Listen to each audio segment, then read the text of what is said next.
Let's all welcome Audrey, Mark, and Mr. Bernard Lim.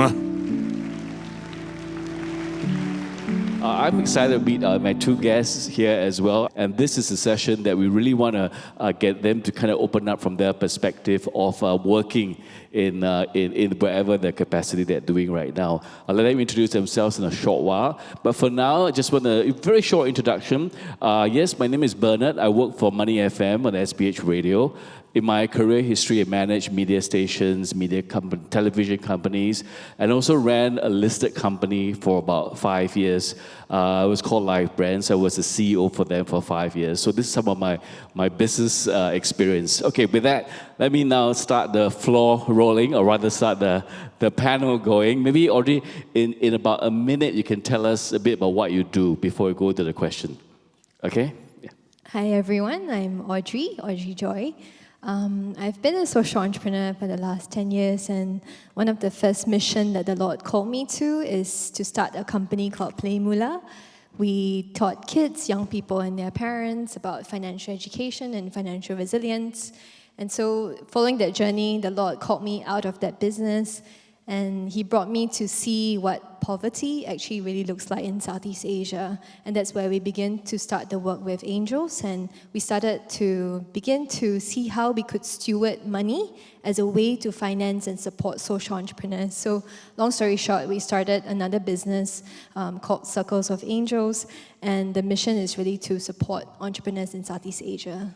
Thank you very much, Audrey. So you know the background of Audrey there. How about you, Mark? Tell us a bit about what you do and all that. Hi, thanks, Bernard. Hi everyone. I'm Mark. I've always been in the financial services. I've been working at the bank as well as a fintech startup. Most recently, I'm a risk management analyst at a advisory company. Parables Gifts is something that me and my friends have started just because we thought there should be more meaningful gifts that we can give to each other during Christmas, during Easter, and this is something that we've started online. Okay, that's another brief introduction from Mark. So we're all experienced broadcasters here in view of time. Okay, now let's begin. One of the areas I'm sure that we often ponder whenever we work is often about the call from God. You know, the discernment. When is it the discernment? When are we doing it for God? And really, I think, what do you consider in job choices, Mark? Maybe you can share with us, like in your job, career advancement, obviously quitting, switching, staying on to fight, to live out God's plans for you. What are some of these things that you consider? Sure, thanks. So from the time I've agreed to, I guess, speak here up to today, actually, I joined a company for about 3 months, and at the end of 3 months, I thought, maybe this is not for me, right? Even with all the thinking and the considerations before that. And so I managed to take a short break before coming here, and then I've recently just started. So, I mean, in a way, I thank God for that experience because it really gave me the time to think. And, answering this question at the first would be very interesting. I think plenty of friends have asked me, either challenging me on my decisions or for their own perspective, is whether I should stay or I should quit, right? And I see that as them being at a crossroads and saying, Mark, should I go left or should I go right? And I think through this whole process, I thought the question I should really ask my friends would be, where are you going? I think Ong Sine Heng, in his address this morning, said that actually the will of God, if we were to discern it, is really to reach eternal life. And I think talking about job choices, it's only one aspect of this whole discernment journey. And I think I ask myself, where am I going, right? I think I look around today, I think I see young people, but I also see a lot of, I guess, parents and employers. So as I was making my first job choice, about to resign, I went up to my dad and said, hey Dad, I'm going to leave my job. Do you have any advice for me? And then he said, son, I cannot help you. I've worked in one company all my life. And so I said, okay, then I'm on my own now. But I think that whole path from a bank to a startup to where I am now is really a journey of self-discovery. I think a lot of young people would feel the same way as me, is that we actually do not know what we're good at until we try it. And But employers now or parents might feel that as a strawberry generation, we might be a bit fickle and we do not know what we want. But I think that's the actual truth. So a mentor actually asked me, Mark, why don't you spend the next week asking people around you what are your strengths? So I did, and I thought, with this job change, this is what I am good at. I think I've always had the dream of being an entrepreneur like Audrey, but I think I stick with numbers better. But I think the final message I got out from this whole journey was, I think discovering the will of the Father in the workplace, for me, is not just whether the left road is better or the right road, but what is my vocation, where am I going, right? And I think I realized that as a son or as a husband, as a family person, there is a role that I play, and I think my job choices need to reflect that, right? I'm not switching for a reason that's selfish, but for the bigger, I guess, people around me. Yeah. What about you, Audrey? Any thoughts on that one? In terms of switching or quitting or staying, I guess the process of discernment is really about being in relationship with Jesus, and He speaks to us in ways that are very unique to us. Because I think for me, in the process of discernment, and I realized that the Lord, through my childhood experience, planted the seeds of this desire to be an entrepreneur or to be a teacher. Looking at my parents, my mom being an entrepreneur herself. So in a way, when He plants these seeds in us, it's a little glimpse into what we are called. And so I marvel also that I'm called to be an entrepreneur, but it's hard. It's a difficult journey, but there are times also where I've wondered whether this is really the call or not, And the Lord sends people to affirm me. And I think Our Lady has been a big part of that journey as well. Having known that, hey, actually, I don't have to carry the burden of the company, but hey, the company belongs to Our Lady and to the Lord. It takes the load off. So when you say the Lord sent somebody to affirm you, I mean, if an experience you want to share with us? Sure. So there was a point in my journey as well that I really began to doubt. And this was probably about 8 years into the journey, where I seriously wondered if I was really called to be an entrepreneur. And then I met a lay woman, Anne Yong. And Anne, for some reason, said, hey, Audrey, I felt prompted to give you this book. And this book was Called to Create. So that was the first book. The second book was by Max Lucado, The Cure for the Common Life. And when I mean to be in relationship with Jesus, I'm a bit of a bookworm and a nerd. So the Lord knows, right, that books speak to me. And so it was a very concrete experience that really spoke to me. Okay, what about you, Mark? I mean, have you been given a book or somebody brought you to a movie and then you realize, oh, this is not my thing, I think for me, God speaks in subtle ways. Then a book in mysterious ways. Yeah, in mysterious ways, and I think in very creative ways. I think in this past year, I have had a lot of people approach me to say, "Hey, why don't you join me? Maybe we can start something." And what I always do is I imagine myself 5 years doing that. Not just as like a career, like a daydream, but in an adoration room. And I think just let emotions come up. And I think that's very, very telling on where God is leading. I think if it feels right, that's not the answer. Come back tomorrow and then try again. If it feels right, and then just come back a few more times, then you can be quite sure. Well, the adoration room in some churches is 24 hours. So, that's correct. Yeah. So you can spend as much time as you need to be in there. I mean, as Christians, we're also called in our mission to kind of witness as Christians in our workplace. I think that's a little bit more challenging for sure. I mean, how do you carry out your mission as a Catholic in your workplace? And is it just being nice and amicable and friendly? I mean, and how can you be a better conduit of His love and grace for you? Maybe you want to take that one, Mark. Sure. I think I briefly mentioned in the video about honesty and integrity. I think I'm very inspired by the gospel where I think Jesus was speaking to Nathanael, and Nathanael said, what good does it come out of from Nazareth, right? And then Jesus goes over and said, I saw you under the fig tree.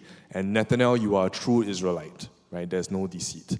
And I think I take inspiration. It's not just being nice and makeable. I think we have all had our fair share of people in our workplaces. They are yes men, and then we get very frustrated because nothing gets done.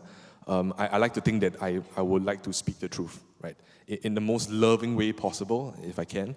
Usually I fail to, but saying it makes me feel like I have been a witness. And I think the best thing to do, what I've done so far in the places I've been, is to make everyone know that I'm Catholic. Oh, you make everyone know. That Okay. I am very obvious in what I do. Like I'll make the sign of the cross before I eat.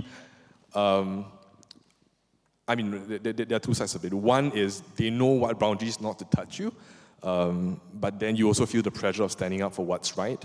But I think the added gift is that you actually find out a lot of Catholics in the workplace that they say, hey, I saw you make the sign of the cross. Actually, I just met a colleague from SPH, so she's just telling me that a lot of people in SPH are also Catholics as well. So, yeah, maybe we should start making the sign of the cross in the canteen as well. Okay, what about you, Audrey? I mean, like we often have to balance our faith teachings, all right, and the secular world. How do you prevent the dichotomy between work and life outside? I mean, how do you deal with people with unloving behavior, colleagues who like to drink, who like to, etc., etc.? Yeah, I see this from Father Philip Heng's talk this morning, that it's really about praying for the grace of authenticity, because actually the Lord wants us to be who we are. And when we become more of who we are, we can really truly come alive. And St. Irenaeus said, the glory of a man is God fully alive, you know? Mm-hmm. And so when we think about the glory of God is a man fully alive, no, not the other way around, yes. So when we think about coming alive and being authentic, that's where we can be most true. And I think that's one way of helping ourselves to be the same person at home. And it takes effort as well. It's not easy, and therefore it's grace. Okay. I've got this next question I want to ask both of you. Can attempt to answer. Is excessive working, I mean, workaholism, counter to holiness? Who would like to take that? I mean, you need to perform, you got the KPIs to meet, you got a sales target to achieve. Then working hard is a natural way to do it, right? Yeah. Correct. So I think I see it in two ways, right? One is if the job demands it, or I am a workaholic. I think one I have less control, and one I have more control of it. I think the first one, if it's really affecting your own vocation, right?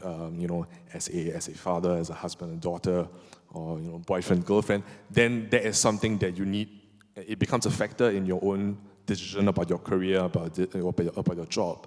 But if it's the second one, that I am a workaholic, then I find it quite useful that if I have a buddy, either at work or in my community, in my church, that I can be accountable to, that he will ask me, Mark, are you still at work? Then I think that keeps me in check. Because I think we both mutually agree and appreciate that if we were all going to be staying in the office until midnight, that is going to be unhealthy for our lives. So I think having that accountability partner would be very helpful. What about you, Audrey? Yeah, Jose Maria says that work is sanctifying. And the thought that came to me as we were preparing is that the question is, do our work take us closer to God or take us away from God? And because we are called to be saints, in the world as well, little saints, the question is, what do we do in our work setting that bring us closer to God? So it's a very real question, because if our work brings us away from the Lord, then perhaps it's something to really question ourselves, that is this really the work that's meant for me? Mm-hmm. And also, we also need to practice Christian charity as well where we work. I mean, with sometimes challenging co-workers, or even your bosses, they may not understand our Christian teachings and our faiths, and how do we handle situations like that? Yeah, I mean, it's honestly very real, right? Office politics, as some people call it, or disagreements or disunity. And, I just want to encourage all of us because we all go through these struggles at work. And the word that came to me is pray for your enemies. And to be very frank, sometimes our enemies are not very far away. And enemies are not very literal. It's not like, okay, you're going to try and kill me, therefore you're my enemy. No. It's a bit of a metaphorical example of your enemy, right? Someone that, triggers you or someone that you cannot get along with. And I just want to encourage us, one thing is that we can actually bring these challenges to Jesus. Because Jesus knows and He hears us. And because He hears us, and when we pray to Him and ask Him for help, He will answer us. And very concretely, right, I just want to share another thing. And this is a real testimony from a friend. A friend told me something that blew my mind. He said, I learned to pray for my enemies and for the people who really treat me very badly at work. And I was like blown away, right? Okay. Yeah, and I asked him what you mean by this. And long story short, right, he had very bad persecution at work. And what happened was that he started blessing this colleague. And you know what happened?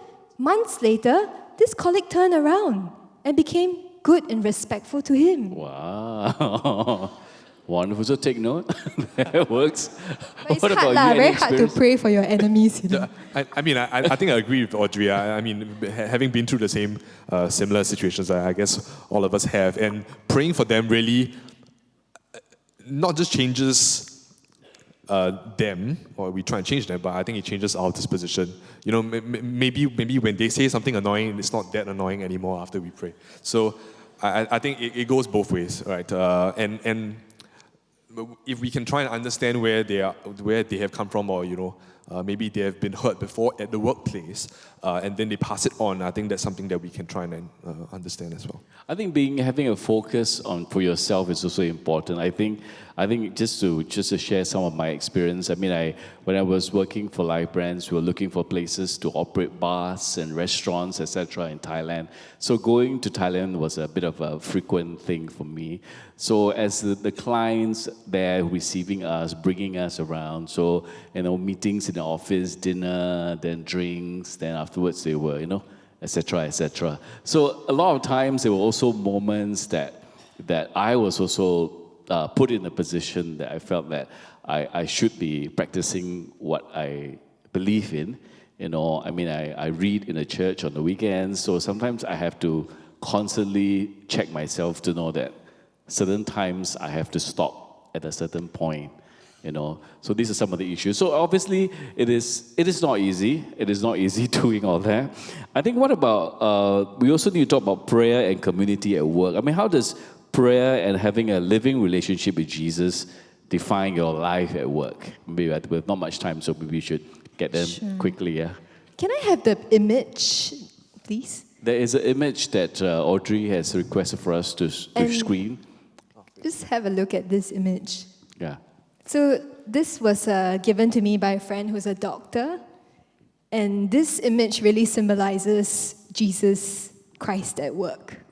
And it's so apt for this conference because I think it's such a great reminder that, no matter where we are, actually, He's there with us. And do we realize His presence?